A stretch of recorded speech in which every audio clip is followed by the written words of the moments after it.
Hey nerds!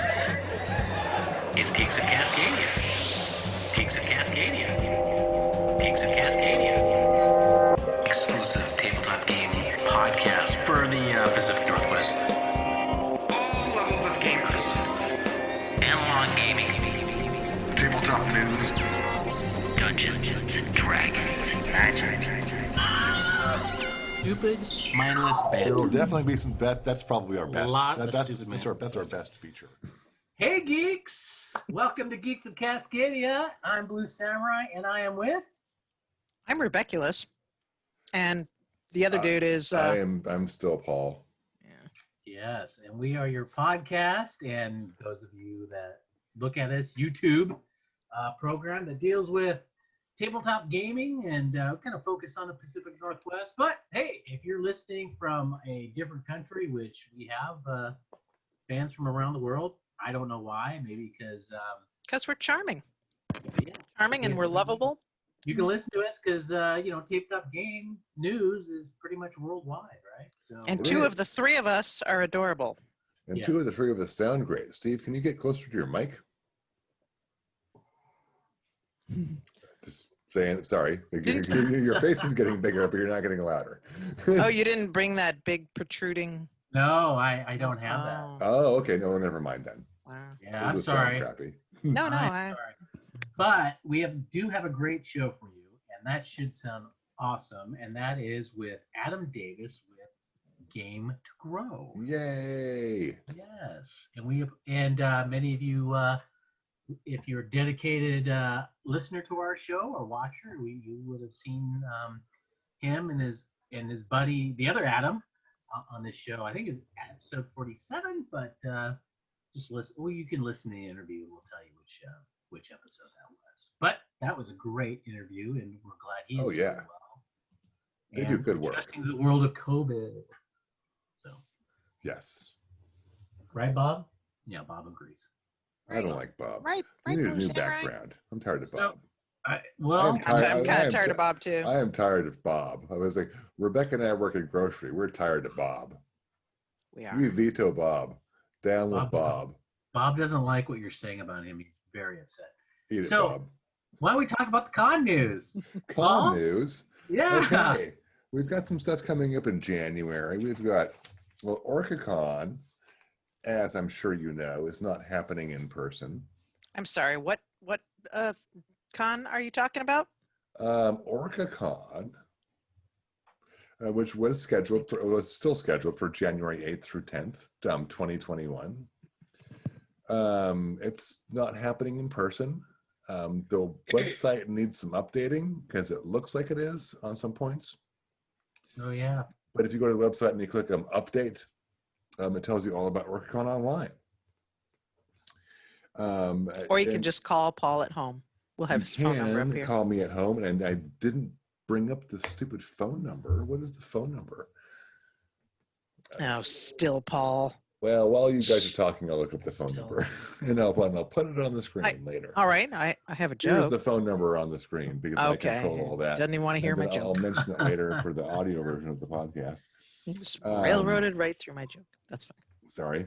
That's all right. I'm going to tell it before you stop recording. Okay. But to get all the updates on OrcaCon, because we're still working everything out, there's going to be games on Discord, stuff like that. Follow us on social media. It's pretty much at OrcaCon on everything. Join our Discord. For specific questions, you can email info@orcacon.org. Also happening, I've never done this, I'm changing windows here and talking to a blank screen. We've got Vancouver Pony Expo on the same dates, January 8th through 10th. It's mostly online, but they aren't discouraging people from showing up at the hotel in Vancouver or Richmond, BC. This is, of course, a wonderful My Little Pony Con. Aw. They I can't Remember say the that. theme song. They to that. are having a con They're having a con, because and their country can control it and we can't. Well, that's not quite that, but they are not discouraging people from showing up. There are things they're recording at the hotel Okay. or live streaming. Um, Are we gonna go again? are we going to go to Vancouver? Yeah. Remember when we went to the last Oh, there was that time, and that's how I PonyCon? know that thing. And I got to be the head of the pony, and you were the butt of the Oh, pony. but yeah, I don't think they do ponies quite And then that way. Rebeculous rode us. Yes, that's exactly what happened. There may be pony play. I'm not sure. So is that who I was kicking with my spurs? That was Paul That then was in the me. back? Yeah, Okay. that's why I have some scars on the sides of my That was a head. little hard to They're going to have streaming panels, VIP panels, costume contests via webcam, live DJs for home dancing awesomeness, Live Ooh. DJs? live Wow. DJs for home dancing That is a awesomeness. big change because I tell you what, the dead DJs, Dead DJs are not, I was not a fan. low energy. Yeah. It's awful. Mhm. Themed skits with your favorite Vancouver mascot performers, meet and greet webcam events, VIP meet and greet webcam events. You can purchase swag. There's MLP, My Little Pony collector card game tournaments, and there's prizes for best costume, unique location, and video backdrops, etc. I have a question. Okay. Have you two ever cosplayed, dressed up for one of these For a cons? convention? Yeah. Mhm. I sometimes dress as a board member. Wow. Yeah.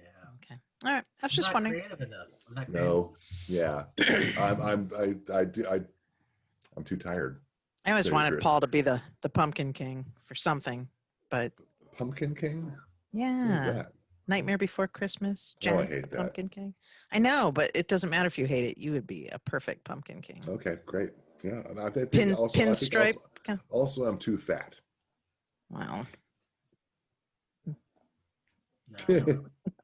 I don't think Well, that's true, but So anything else in that's con con news? news. If you there's an OrcaCon, or if you prefer My Little Pony, there's My Little Pony Con in Vancouver. is there a Richmond- COVID con Richmond, anywhere? BC, actually. How come no one's having a COVID con? And Well, We're yeah, all having a right. COVID con. There's Christmas con. Christmas con is stay at home with your immediate family that you live with, and exchange gifts or don't. Just stay at home. There you go. I can do So that. what do we got for game news? Excuse me. Well, I have some tabs that I have painstakingly set aside here.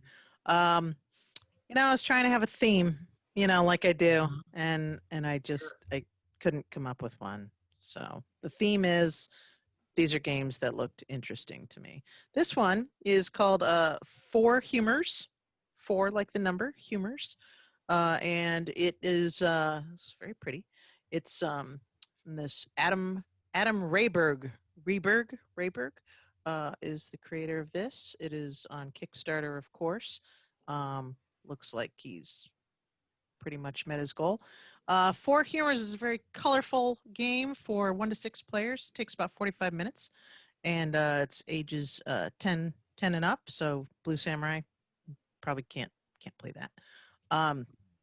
It's basically you are a medieval pharmacist. You are seeking medical fame. You influence the citizens of the kingdom with your personality potions that are inspired by the Four Humors.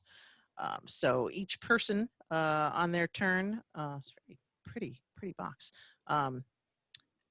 You place one of two. It's kind of like a deduction thing. You place one of two personality tiles on the player, and you have to then identify what kind of player that is. And it looks like it's too smart for me. Victory points. It's pretty involved actually, but it also looks easy to learn. It just looks like there's several steps. It doesn't look complex at all. Excuse me. Whoever has the most victory points wins. Pretty much whoever has the most tokens in a certain region. I didn't explain that so well. So you just have to look at the wonderful graphic that Polly will put up and Yes. see for You yourself. will see that soon. Let's see. That's 4 humors, not 3, not 5, but 4. And boy, I guess there's no company. I guess it's this guy Adam. I look for game company. It's out of Minneapolis. That's Oh. where I'm from. That's where you're from. Yeah. So let's move on to a little game from the opposite of Minneapolis, from down under, and it's actually called Croc Attack because they have crocodiles down in Australia. This one is also ages 8 up. So Blue Samurai, maybe you can squeeze into this one. Oh, okay. 3 to 5 players, and it's about 20 minutes to play average. And it is by this.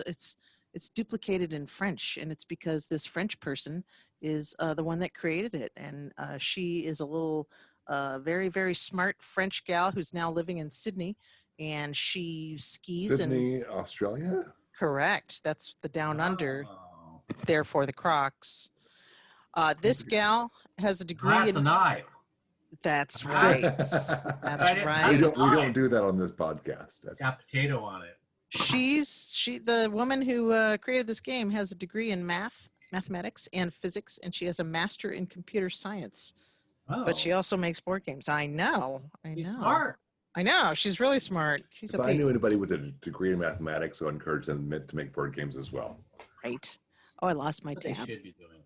Oh, I lost my actual tab just there. Oh, there it is right there. Oh, Okay. no. I know. Tabs are hard for me.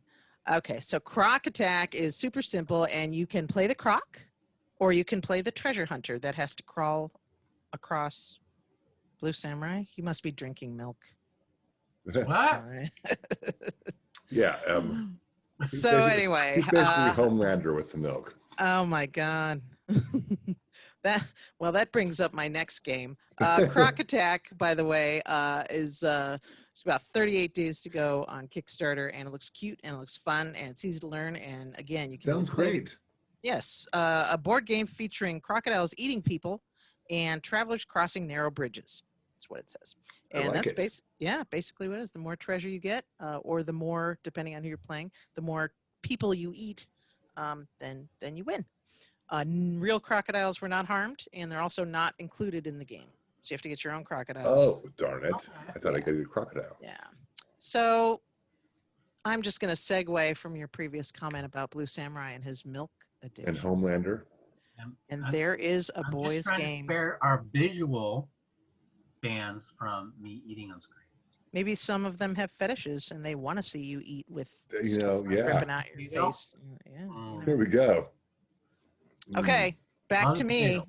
There's Not a back to boys' no- board game, and it's called "This Is Going to Hurt," and it's taken straight from the comic, of course. Great. And anyone has also seen the show, and it's super long. I just wanted to show you that there's a boys' board game.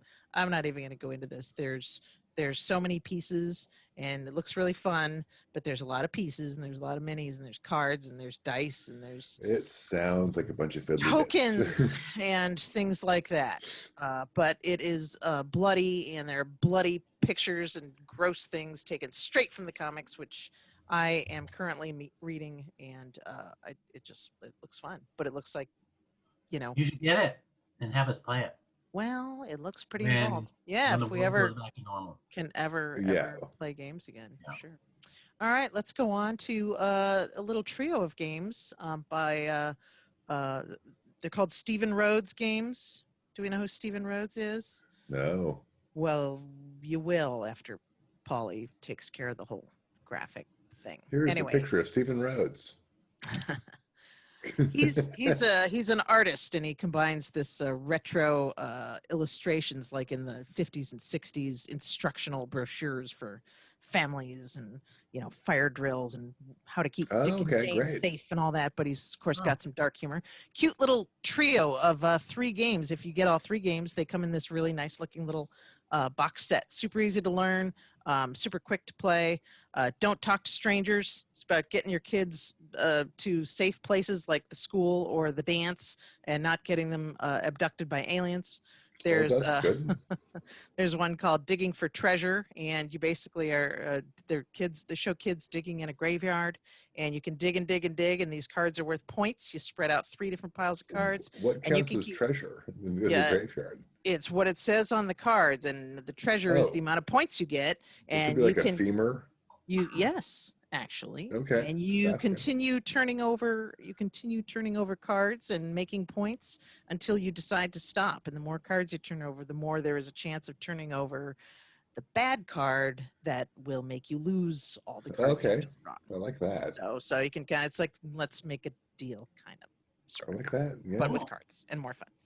And then the last game in this little trio is Let's Summon Demons. There's all these kids Also great. Yes. Mhm. More sitting around a demons. little Yes. pentangle, and good little Billy is laying in the middle of this, like, upside down star, and all the kids have candles, and whoever summons the 3 demons that they are dealt with in the beginning, they're all these different You have kinds to of summon the right demons. yes, you have to summon your 3 demons. Oh, And whoever okay. summons your 3 demons the fastest wins the game. I had no But idea there were so many demons. There are I so many. bet the Catholic Church loves this game. I bet they do. The demons are there's Hi, Catholic crazy. Church. Yes. I was raised Catholic. Did y'all know that? I know. was. I did know that. And Good of more friends. course, let's just I didn't want to do it, but it looked cool. Survive 2020 is the name of this one. There's actually a lot of there's COVID We only have like 28 days left. but well, then you better get this game now. So there's actually a Northern Hemisphere and a Southern Hemisphere edition. This one we're looking at is the Southern Hemisphere edition, and that will become clear to you because it's a game about seasons, and whoever collects all the cards to make up Okay. these seasons, you have lost cards, thriving cards, and surviving cards. And it's one of those games where you just do what's on the card. I like And that. yeah, I like those too because they're super easy to learn, and that's all it is too. You don't have boards or tokens or dice or other things. So yes, the first player to complete a full year on your calendar wins. Wow. And yeah, But if get it's Southern the- Hemisphere, are you trying to live in Australia? Because it's trying to kill you. they have summer listed as March and April and whatnot. So yes, so Australia's yeah, trying to kill you. that's really You the got only giant difference. spiders and kangaroos and You know, crocodiles. those spiders does. will keep me He does. forever from flying to Australia. You seen those freaking spiders? Yeah, The well, I will the never- huntsman. Don't don't- put up a picture I of the don't care huntsman if Carl spider when you Urban edit said, this. Paul, come stay with me. No. Or Chris No. Hemsworth said, Paul, come stay with me. What if the No. whole Hemsworth family invited you to stay there? That would be really tough. I would go. Yeah, no, spiders bad. And well, I'm just gonna stop there because Okay. I that's got enough. some That's enough, right? got some news here. I'll throw. Can I You're do? pregnant. Can I? No. Oh, Can I do- thought you. Oh, Can sorry. I do a If you screen want- share? Is that You okay? should be able Paul? to screen share here. I am going to do that.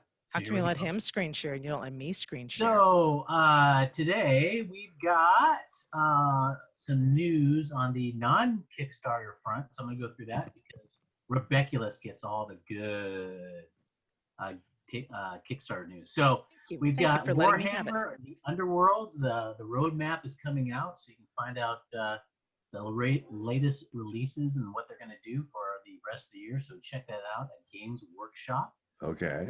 Warhammer Underworld's roadmap. If you love those miniatures, I know that I don't have a bunch of miniatures, but I know that us 3 have friends that love those things. We do.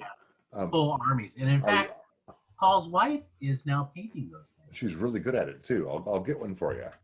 Oh, cool. I would like that. I would like that. Now, Fantasy Flight posts Star Wars Armada rules update. So if you are into Star Wars Armada, check those out so that you are up to date when you play with other people. We've got some, I guess, Sprite Glint is the name of these particular dice. They're from Kraken Dice. So if you don't have enough dice, and Lord knows if you're a tabletop gaming nerd, you will never Right. have enough dice.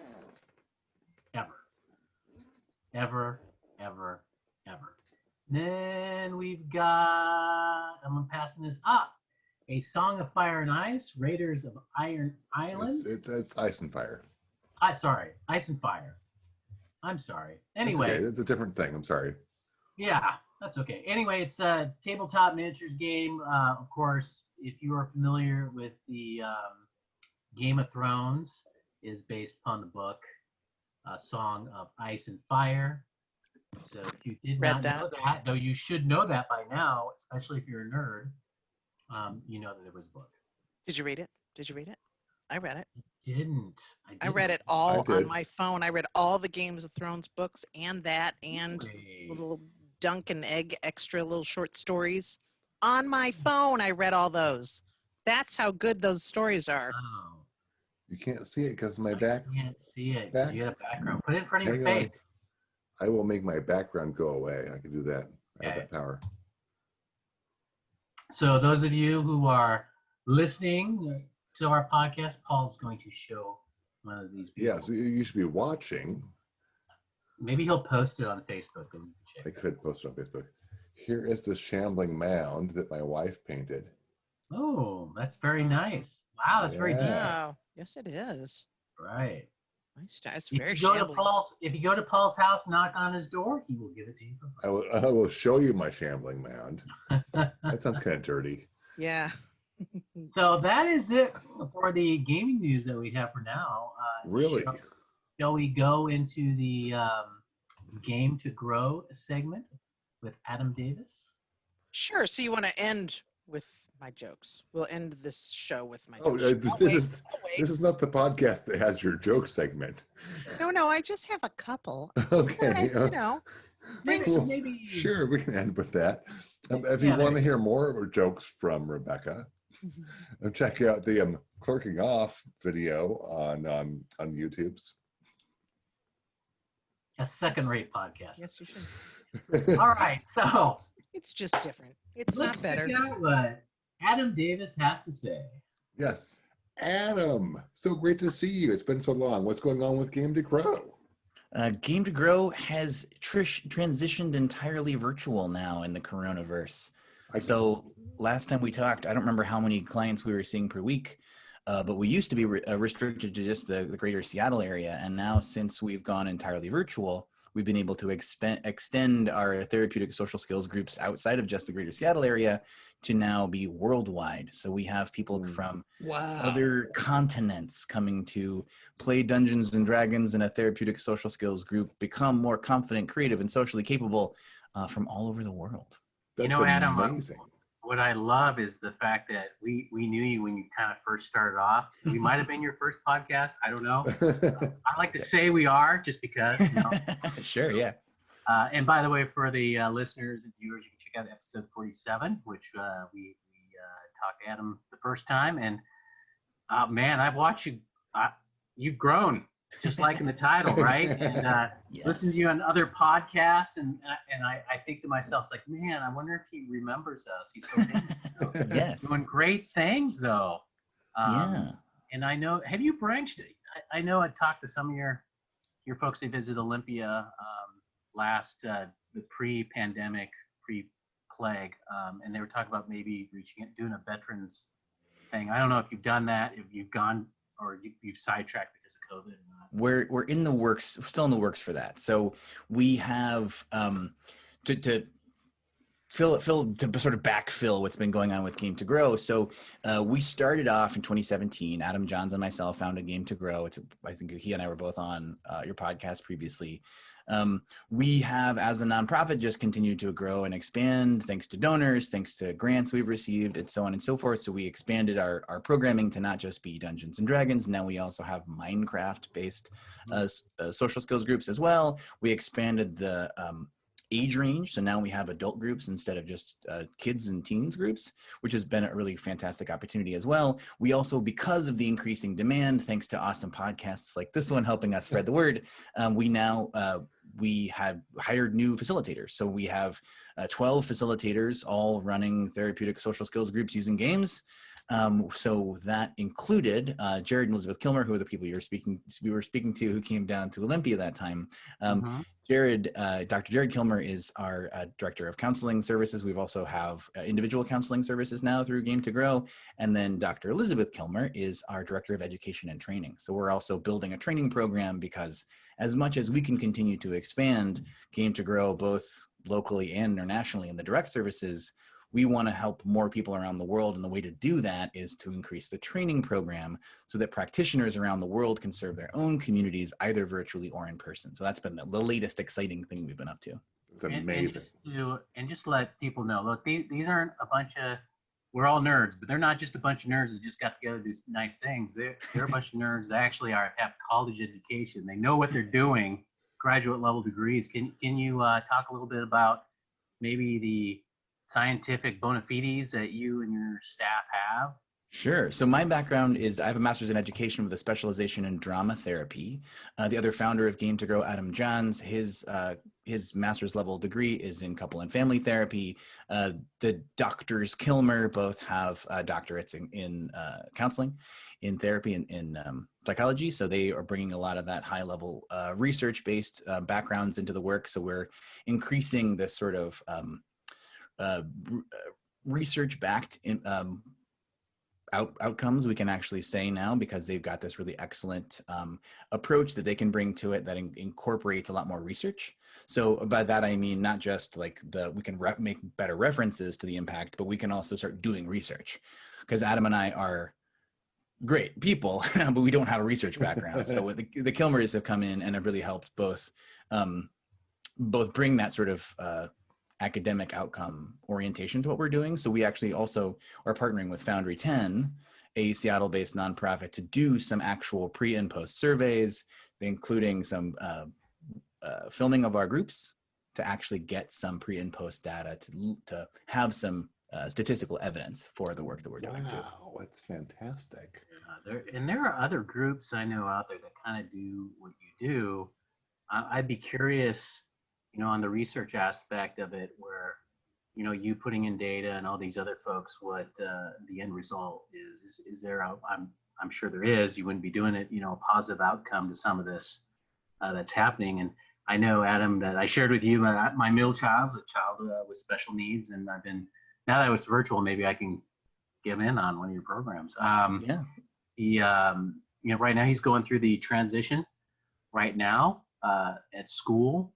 And what's really painful, and maybe you can talk about this, is COVID is putting some of these kids in a situation where they're just not used to. It's better for them to be one-on-one with a human being or with other human beings, in the difficulty of doing this online. I don't know if you can talk a little bit about that, the challenges that you've had to overcome. Sure. Well, I think the interesting thing about COVID and the experience that a lot of us, especially in regions like ours that are more locked down, is that we're experiencing isolation for the first time. But what we're realizing is that isolation may be new, but loneliness is not. So there are a lot of people of all age ranges who are realizing that now that they're physically alone, but that experience of loneliness is something that is kind of familiar almost. And it's an unfortunate, almost epidemic across the country. This loneliness is so pervasive and it has so many negative outcomes. We're disconnected from our communities, we're disconnected from our families, some of us work too much. So it's really useful to then be able to have something like a game regularly scheduled that we can go to feel connected, to feel like our presence matters in an authentic way with people who care about us. The benefit of gaming, and I know that I'm preaching to the choir right now, is evident when we come together and we have this sort of celebrated shared experience. So what we bring at Game to Grow to these individuals' lives really is even more important now in the midst of the lockdowns and the isolation that we're having, and a lot of young people who are already isolated and already socially set back in a way because of their experience, combining that with maybe a school system that is less than welcoming to them and their uniqueness.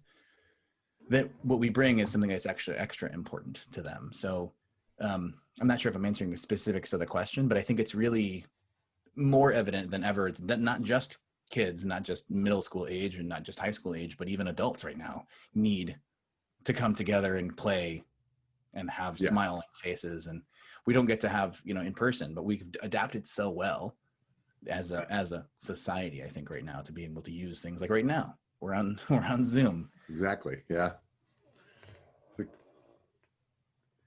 And so, what about you had two facilities, I think, or two places before COVID. How has it affected your operations, and how do you transition into this new world that you're in? And what do you? I know this is kind of a long question. You'll be talking a lot after this one. Is what are you going to do afterwards too when things go back to normal? I don't know. Sure. I mean, I'm not going to hold my breath until we get back to normal. Let me just say that. Sure. But so we used to run groups in our Kirkland-based office. We ran groups in Greenwood neighborhood of Seattle and in West Seattle and in Tacoma. So we had groups all over the place. So we were running in-person groups. Now we're transitioning entirely online, and all of our facilitators run their groups from their homes. I'm at home right now. Everybody just has their own home computers, internet. We've had some work computers we could provide to some of our staff so that they can have a little bit of that support, but we're all kind of running these things from home. So at a certain point when we are able to go back into the office, I think we will still have those in-person groups because there's so much benefit to being able to sit around a table together and actually interact. There's so many things about being in a virtual space are perfect because we can actually bring services into people's homes. So there's no longer a need for a parent to have to drive anyone to group. There's no longer that awkward space after school that then what does the kid do for that hour and a half before the parent takes them, et cetera, et cetera. So that's been great. So we'll probably always continue to offer virtual services in perpetuity now because we can serve so many more people, and we've removed some of the barriers to participation that I think are great. As far as will we run in-person groups again? I sincerely expect we will, and I will hope that we can, because there are some young people who are able to transition into an online space perfectly, and then others really benefit from having the in-person contact. And there's so many things you miss. Right now, we're all looking in each other's faces right now, but we're not really. Yeah. So it's hard to tell who I'm making eye contact with. Exactly. We're in an in-person group. There's so much body language that can go into having that conversation where, we can have side conversations and it's not inappropriate, but when we're on Zoom, if I wanted to have a quick conversation and say, wow, I really like your shirt. Yeah. Neither of you know who I'm talking about. Exactly. Right? Yeah. Clearly me. No. I'm wearing an Orthodox. The truth is I like both of your shirts. Oh, thank you. Oh. So have you had to shut down those things? I guess those two sites. I guess you're saving on rent. Yes. Well, we still have our main office. We're not renting out. We used to rent a space in West Seattle, and the downside is these are all organizations that we're working with that I love supporting. So we were working at the Youngstown Cultural Arts Center in West Seattle. We were utilizing the Finney Neighborhood Association space. So it was a lot of sort of nonprofits working together. So it's a bummer that we can't continue to work with these great organizations, but we are saving in rent in the short term. We still have a lease on our office space in Kirkland. So that's been mostly Adam Johns will go there sometimes to check the mail, and occasionally he can run a group there. He's got a kid at home, so it's easier to do a recorded podcast or a group when his 3-year-old isn't coming in to say hi. So he sometimes goes to the office, but for the most part, everybody's working from home now. I know how that's like. I mean, it's well, for me, unfortunately, I'm always out, but I know a lot of my friends are kind of stuck at home. Have you had do you have a lot of interactions with the parents too? I guess they join you virtually, or no? Actually, that has been one thing that it's kind of too bad about the shift in virtual groups is we used to be able to have a lot more contact with the families because families would drop off their kids.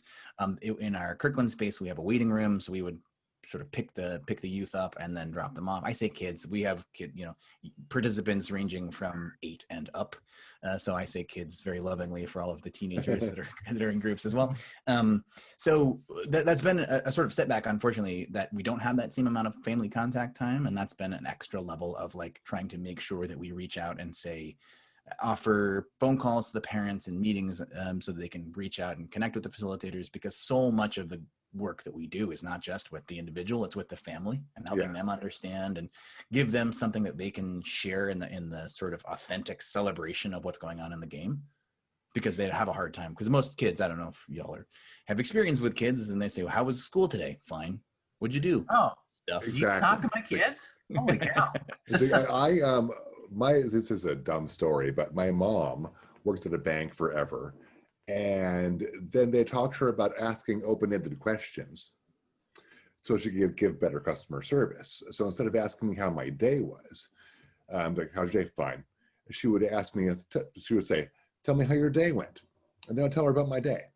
I imagine it's much like that, where you're training the parents also how to interact with their kids.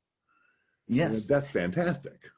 And we have check-in questions that we do in our groups. It's how we start every session of a Dungeons and Dragons or a Minecraft group, is a check-in question that sort of gets the conversation going. It's a semi-structured social space, transitioning from an unstructured social space into a Dungeons and Dragons or Minecraft space. We have this more formal structured interactions, and then we will oftentimes tell the parents what those check-in questions are so they can continue to have those conversations. Something like, what is your favorite thing about the fall season? Or if you could have a bathtub filled with anything, what would it be? We just kind of do random get to know you questions through the process that then is a nice opportunity for them to be able to connect with their young people as well.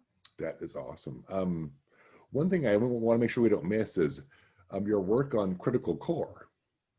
So Yes. Critical Core, please tell us a little about what that is, and it's coming out soon.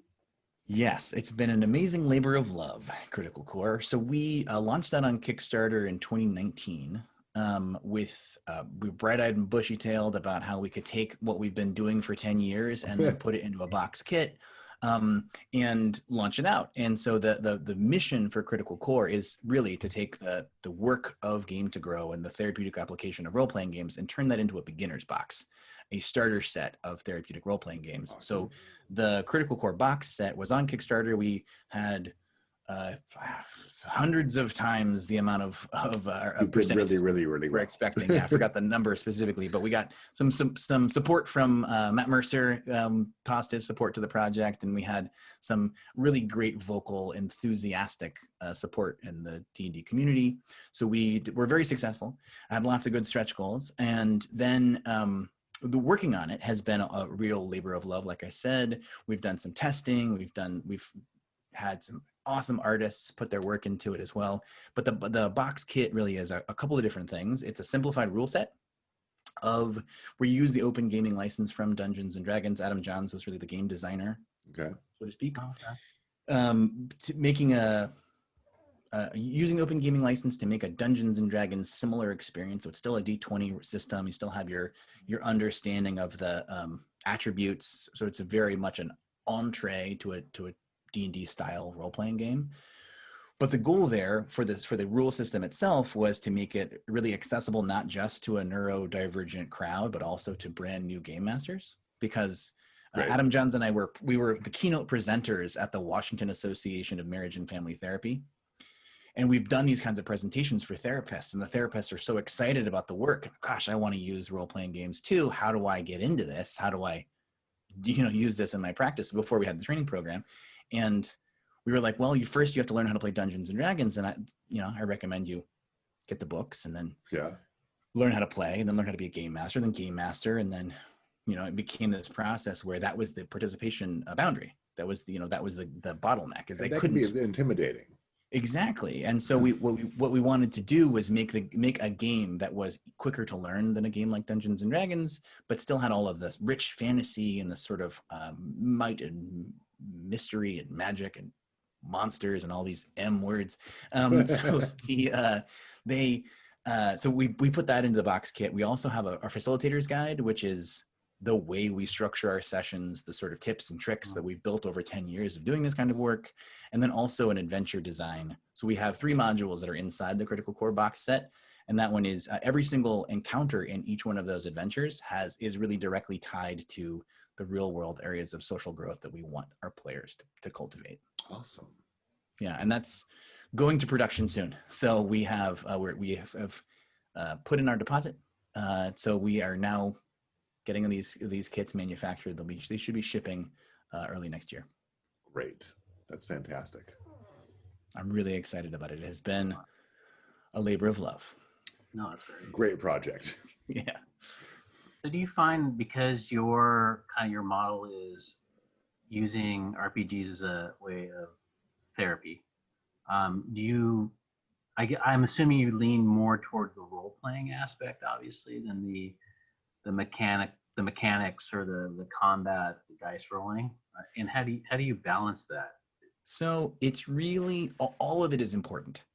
All of it is important. My background, like I said earlier, is in drama therapy, and the way that we bring that approach into the application of the game, and that's for therapy, capital T therapy, for education, but also for general community support. So we don't want to focus this just on therapists, because anybody can really make the world a better place with a well-run game. So the story is really where the magic is.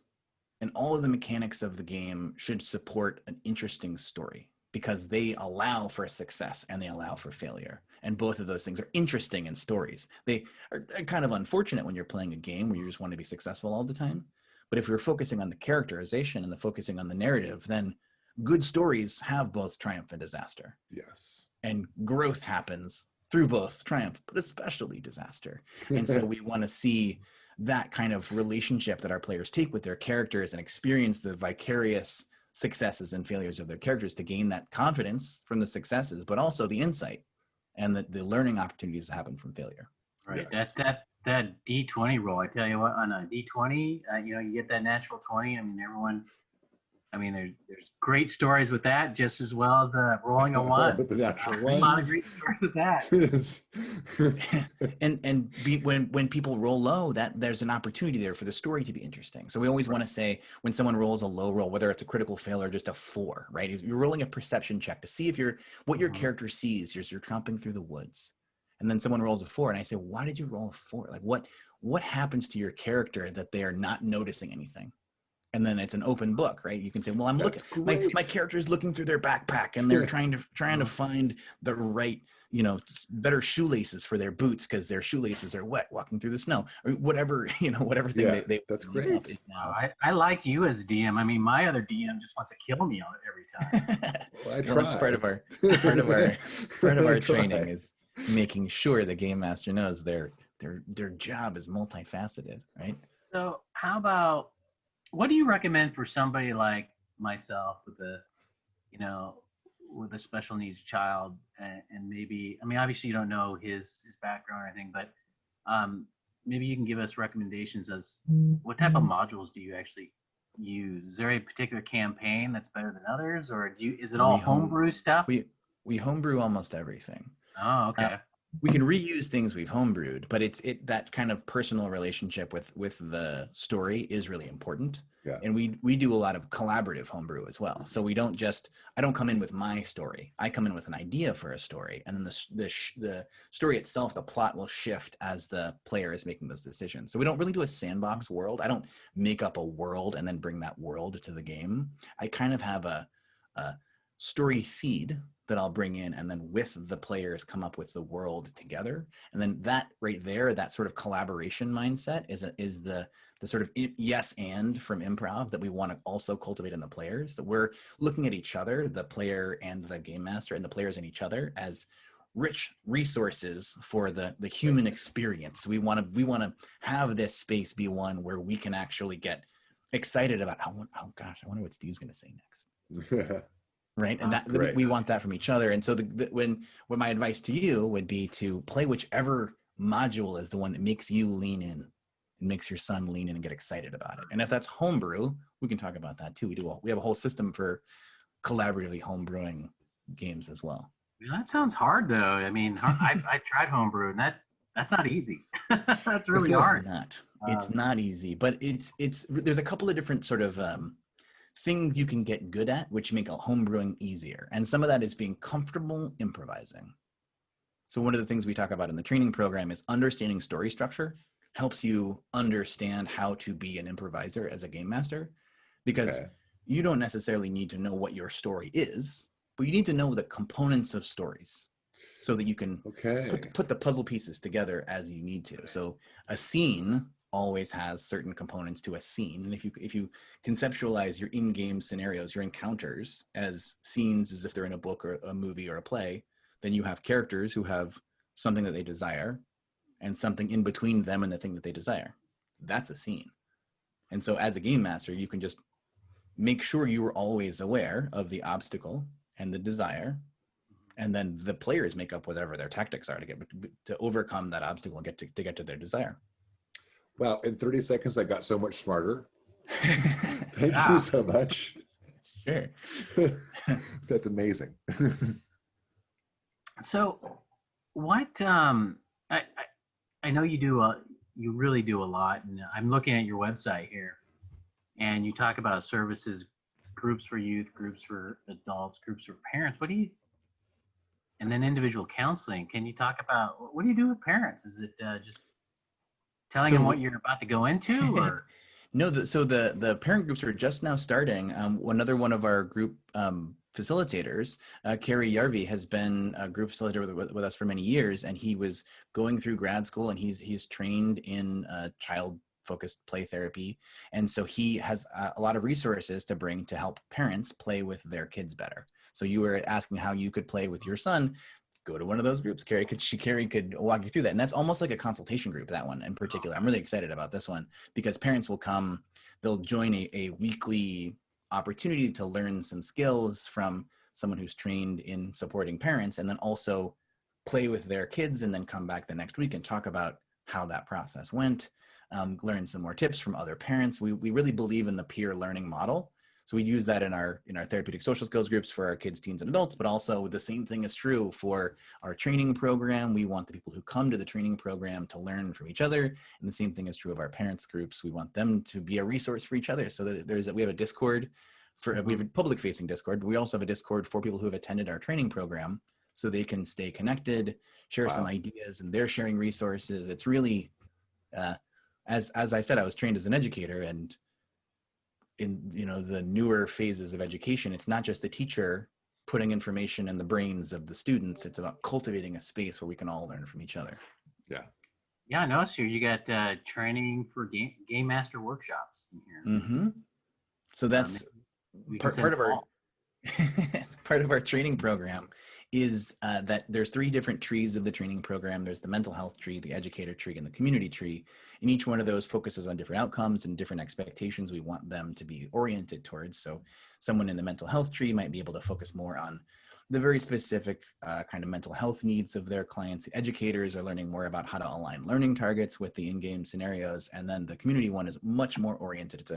It's a shorter training because you're not focusing on mental health outcomes or educational outcomes, really just focusing on building community and helping people connect with each other and celebrate the rich tapestry of the human experience. And each one of those focuses on learning how to be a game master, certainly, but you also have to have experience in order to understand and integrate some of this. So between levels 1 and 2, there's an expectation you have played enough Dungeons and Dragons or whatever role-playing game of choice so that you can actually integrate some of the later stuff. So by the time you get to level 3, you have to have a certain number of hours of Dungeons and Dragons or other role-playing game mastering experience. So we provide that if you don't have a community out there that you can workshop your GMing skills with, then we can help you have that. I always thought about maybe getting involved with helping out veterans and stuff, but come on over. Oh, wow. Yeah, it's kind of fun, actually. Yeah. And we have been workshopping. So both Dr. Jared and Elizabeth, Doctors Kilmers, they both have experience using Dungeons and Dragons and other role-playing games in the VA system. So part of the excitement about them coming on is expanding to serve veterans. So there's something in the pipeline there that's not set in stone yet, but we have something in the pipeline there. So if you're out there listening and you want to get involved as a veteran, you can let us know. We'd love to keep you informed about that. You can go to gametogrow.org/veterans. Oh, that's awesome. Great. That's not even on the website yet. That's how new it is. So by the time this episode goes live, it'll be right here. Yeah. No, actually down below you. Perfect. So Tom, you still need help. You're a nonprofit. It's not like you're rolling in dough. So how do people help you out? Well, Giving Tuesday is right around the corner. I don't know when this episode will go live, but every day is Giving Tuesday if you'd like to support a nonprofit of your Every choice. Tuesday. People can go to gametogrow.org/support. You can make donations. We are a 501c3 nonprofit, so all donations are tax deductible. But there's even things, if you're not someone who has the comfort level making a large donation, you can still go to smile.amazon.com instead of amazon.com. A small portion of your sales go to Game to Grow if you're someone who shops on Amazon. You can dedicate your humble bundles. There's lots of little ways you can also support. Those of us in the Seattle area, you can actually go to Kroger, where if you shop at Fred Meyer or QFC. Wow. And you can make a small portion of your sales go to Game to Grow as well. So you can do awesome. find out about all of those things at gametogrow.org/support. You know, and before we wrap it up, I forgot that. It's one thing I'm just curious with. So how do you do your virtual games? Do you use Roll20? Do you see Fantasy Grounds? Oh, Do yeah. you use sometimes we use PowerPoint on a Zoom. So yeah, Who uses PowerPoint? Great D&D Beyond. I mean, what do you? So D&D Beyond actually has been a supporter of Game to Grow, so they give us access. So we provide access to all of our players to D&D Beyond, which is awesome. So I use Great. D&D Beyond to plan my encounters, and then also have all of our character sheets. The players have access to it, so they can make their own character sheets. So that's fantastic because I can see their character sheets and plan appropriately for their Awesome. characters. Every game master, outside of that, every game master is different. I'm a theater of the mind person. I vastly love to be able to describe things and shift things, and I've never been particularly good at navigating Roll20 or any of those other systems. And my particular orientation is that I want it to be perfect, so I focus on it instead of on the game. I've always been that way with Roll20, so I don't use Roll20 that much, but some of our game masters do. Michael Moore, who's on our team, he actually did a couple of webinars. If you're looking at our website, there's a couple of webinars you can go register for that he walks, and I've watched those webinars several times to become better at using Roll20 because Michael's such an expert at it. So, and we have those up for people if they want to learn more about that. I've actually, my dream plan is, because I'm at home, I thought about getting an overhead camera. We recently played a game on Fabled 42 as part of Warrior Week for with the Wounded Warrior Project. And Chris Solo over at Fabled 42 did a game. He was the tech support for two games that we ran that day. Dr. Elizabeth Kilmer ran one, Adam Johns ran one, and he actually has an overhead camera that he puts on a board and then moves the pieces around. Yeah. So I'm totally inspired by that. I'm gonna get a second camera over here on the side that I can actually then move pieces around. And Yeah, we've done that on this. it seems like that's have. the sort of tactile experience. I want to do that. Yeah, I can't wait till we actually get back together again, actually see each other. And I'd like to see you again at one of these cons, man. Yeah. I know. What? Tell me really quickly. I know that I'm sure you've said this before on other podcasts, but what's the plan for OrgaCon next year? Well, virtual, obviously. Yeah. Just keep our name out there and go to orgcon.org. Is that correct, Paul? I think. That's correct, Steve. Right. We're the worst board members ever. I know, we're horrible board members. But yeah, we're going virtual. Hey, we're looking for people to run games, so feel free to do that. All right, I would love to have. Yeah, we just want to keep our name going so that hopefully in 2022. Sure. We can all see look at faces and touch stuff and look at stuff and touch faces, maybe. Right. Even by 2022, you never know. Exactly. And then maybe you and the other Adam and Paul and I can have a couple beers at that restaurant at the Bellevue Hill. Yeah. That's oh man. Play some Dungeon Mayhem places. or something. I love that. That sounds great. So Adam, what's the best way to get in touch with you guys? So if people go to gametogrow.org, you'll see everything we offer there. Yeah. But I suggest joining the newsletter, gametogrow.org/newsletter. And then people can also follow Game to Grow on Twitter and Facebook, just at Game TO Grow, not the number 2, but TO, just like Cool. right above me, right there. Oh, Awesome. Great. Oh man, well, thank you so much for the work that you do. Yeah. It's so cool. One of my first thoughts when we had the lockdown was like, oh my God, what is Game to Grow gonna do? Because they have to support all these people getting together in person, and now no one can do that. So thank you again so much. I appreciate you having me. It's been great being back on the show. Yeah. Thanks again, man. I really appreciate it. Till next time. Yeah. Keep the good work. Yep. I love talking to Adam. I wish we could have also spoken to Adam, but Adam couldn't make it, so we only talked to Adam. So, out of the two Adams, which is your favorite? Adam. Oh, Adam Davis is my favorite. Adam Johns, I like- not so much. Wow, I love them both. Okay. That- well, That was the right answer. That was a good, safe Almost like a answer. political answer, just so crazy. yeah. Yeah. You should be a politician. You know what I love about those guys is that they're willing to talk to us. Even when That's the number one thing. Well, What I love about them is the work they're that they do, great. because it is well, they do amazing. great work, but they're willing to talk to us. That makes them Well, nice yeah. people. That makes them nice people. Yeah. Hmm. People that will talk to us, I like. They do good work and they're nice people. They do such good work. It's amazing. Double A plus for them. Right. Are there 100%. people that you've tried to interview that don't want to talk to you? Yes. No. Mhm. And they're Wow. mean.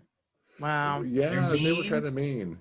And they file restraining orders against them. Well, when you get all grabby like that, it's don't How get do I get them grabby. on the show? I'm gonna have to use. You Just tell me, grabbing them. right? Come to our table where we have the microphone. That's So you're right. gonna have to use different tactics though. Now that I everything's will. I'll have to zoomy, You have to get some. you're gonna have to kung fu or grab something. them visually somehow, Yes. hypnotize them. Oh, I don't know. hypnotizing Something. is great. Mm-hmm. But yeah, I mean, but Are you- game to Are you grow? doing it now, Blue Samurai? Are you doing it right now? He's doing it trying to- right now. Hypnotize us? Okay.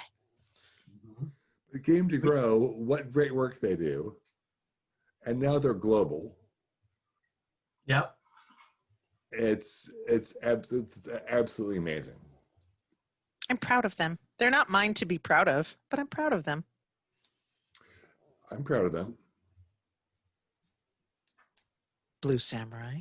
What Are are you you? proud Well, what's- of I'm letting Paul do his thing because he was going to do his thing. This is not very well scripted, so people are Well, we don't script putting anything. the sausage behind this. I guess we're a little rusty because we haven't been podcasting. Well, we That's did true. the bit where we said how great they were, and then we usually go into the next thing. Well, also I'm drinking tea and not beer, What? so my energy level and therefore, Well, all the sharp, razor sharp wit I get- that Well, I'm drinking. listeners are I'm accustomed to. drinking gin and not vodka, so my razor sharp whip is down as well. I don't have anything to drink right now, but I'm sorry. I think what I could talk about, and we could inform our fans, our many Throng. fans, Yes. Throngs of fans. of what the future's looking like. So we will hopefully have an interview in the near future of Executive Director Donna Pryor for Pecan, finding out what's going on there, Yes. and yours truly with my two lovely hosts, along with special guest Steve Morawick. We are going to be giving you a review of Tasha's Cauldron of Everything. Tasha's Thing of Things. Yay. that was So that I was think- her hideous laughter right there. First thing we're going to be doing is going through the classes and the subclasses. So I'm looking forward to that. That's awesome. Artificer seems very complicated to me. Yeah, I can't do that one. I can't get into it. I'm the one. It's I'm a halfling warlock dude. You know me. Yes. That's what I like. Yes. But hey, Uh, go yeah. ahead. I was going to say, we're also going to do a review of, is it called Stormlord's Wrath? Is that the? Stormlord's Wrath. We're almost done with Stormlord's Wrath. We are going to be doing a review of that as well. I have some definite opinions on Stormlord's Wrath. I bet you Oh, do. good. Good or bad? Both. Yeah, you'll be Okay. the behind the DM screen. This will be a Part of it. behind the DM screen Yeah. sort of a situation where we Wow. play that special Mhm. song and we have that special screen thing up here. Yeah, There's a special song. I like it. there is. There I is. like But boy, if you ever listened to or watched our podcast, Yeah. I So watch your podcasts all the time, Polly. Rebeculous, other do you one like the now. game so far? I do. I What do I like about it? You say what you like about it, and then I like the I w- DM. oh The wow, DM is amazing. way to ass kiss. He's Do I still get gonna Even he's though- still an gonna inspiration now? he's still gonna Even though kill you off. the DM is focused on killing only one person in the group. Yeah, I've noticed that. I've noticed that. There's just one person he wants to kill. So far, you have been unsuccessful. Right? So, Well, we'll see what happens next week. I like my character. I mean, I don't know. Oh, and yes, and people out there, if you have knowledge of an Aarakocra player's movement, please email us, call us. Our phone number is 20861 geeks. Let me know the rules for Aarakocra movement. Can you be Because specific? they don't really, the books don't share the movement up and down. The vertical movement, it just seems to say what the horizontal movement is. But Probably Aarakocra the can same, don't you fly. think? I feel like it's just they might have left it out because it's just sort of negligible. I mean, you're not gonna calculate my movement on this slant until I'm up at cruising speed. I mean, But you but know, an Aarakocra, it ought to be able to fly up 200 feet in the air. I feel like because my monk character has a speed of what 40, and the Aarakocra, which is also me, has a speed of 50. I feel like I should get 90. 90. I feel like I should be able to run up and then fly and then land. Or Well, whatever. if any That's of you what I out feel there like. have a So- sequence of flying characters in D&D games, which I don't allow, by the way, And the reason email I us at geeksofcascadia@gmail.com or tweet us at geeksofcascadia or Call us at 20861 geeks. we even have a Facebook page too. Yeah, or do that. Do Yes. that. Or take a picture and put it on Instagram and tag us in it. what else Right. is left? TikTok? Do we have a TikTok thing yet? Oh, I guess I have to do a TikTok now. We should Jesus. do a Twitch. We're thinking about doing that. We Anything could do a else? Twitch, but there's the whole swearing in the middle thing or it's live. And Well, but are you enjoying swears? Storm Lord's Wrath? I am. I think it's great. yeah, I think love it. we've had a lot of dragons thus far. That was pretty cool. Oh, that's me inserting things. There's a lot of Dragon of Icefire Peak in there, so it's like you guys keep wondering. It's like I'm so tired of Phandalin. Can I just say how tired I am of Phandalin? I Oh my like what God. amazing real estate barons our party has quickly become. Oh in yeah, this- you this guys campaign. just collect real We- estate. We got a mountain. We got a pit. What else do we have? We have like got a a mansion. house. We got a mansion. We got a tower. You got a tower, which with And a mountain and a. You what do you playing call your that music- thing music that box? does a lighthouse? It's a lighthouse. Lighthouse. Okay. Which is a tower. Not all towers are lighthouses. Yeah, No, but like but a all fortress. lighthouses are towers. Mhm. what's that? Samurai of Blue. I was going to say attached to a fortress. Sure. Yeah. So that's kind of fun. Yeah, You've got lots of Yeah. real estate if you want to claim all these places. But we're gonna do that. I think that's the future. So Tasha's Cauldron of Everything review, a review of Stormlord's Wrath, and hopefully some info into Orcacon. And I hope we can get another. I don't know what we call it, but maybe a classic game review of the past from David Carnahan from Sure, maybe. Alexandria RPG. Yes.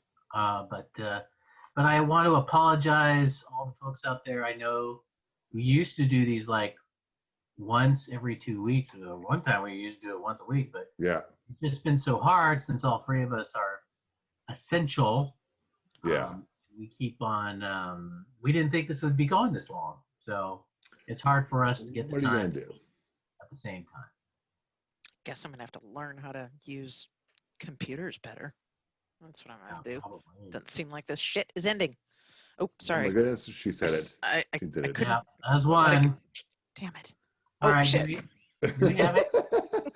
All right, do we have anything else before we sign off? Well, No, did I hope we, everybody play more games, have fun. Oh, okay. All right. Okay, we'll do that. Nothing. I got nothing except one little joke. Oh, your joke. Oh, What is go your ahead. joke? Tell your joke. I just wanted to share with everyone that I'm reading a book on anti-gravity, and I just can't put it down. Oh, that was the joke. Yeah. Okay. Mm, all That was right. good. Yeah. That wasn't the joke. That was just the Right. one that I Right. found here. Do you have Try again.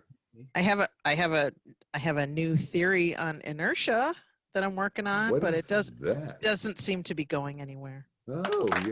Oh, Yeah, I'm on a little. well, with that, Wait, embrace the nerd, wait. and I hope you make that saving throw. Man, no one's embracing me. Oh, I'm so putting in laugh track drones.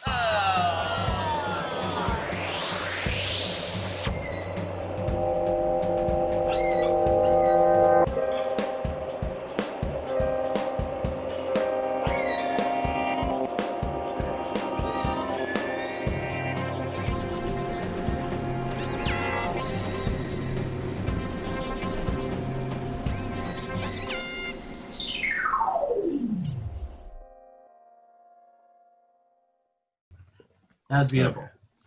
That's great. Let's all eat now. It's like, boy, you guys. I made a point to eat before we started.